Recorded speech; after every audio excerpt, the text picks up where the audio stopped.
location, it'll give you the option of using a map or a file.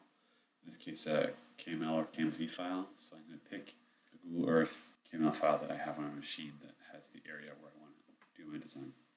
You'll see that it loads both the satellite imagery as well as any line work that's been drawn inside of Google. The next thing I'm going to do is I'm going to tab over to my site layout tab, and I'm going to select the line work from Google and define that as a ground mount line with a setback of 20 meters. In addition to any line work that comes in from Google, I'm free to use native AutoCAD drawing tools to draw a polyline to demarc any obstructions like wetlands, roads, buildings, any areas where you can't be installing solar. You can just draw them as a polyline, and then again go to my site layout tab and define it as an obstruction with a setback.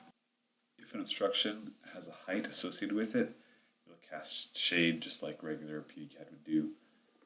So here, when I define it, I'll give this building a height of 30 meters, and it'll show shade as well.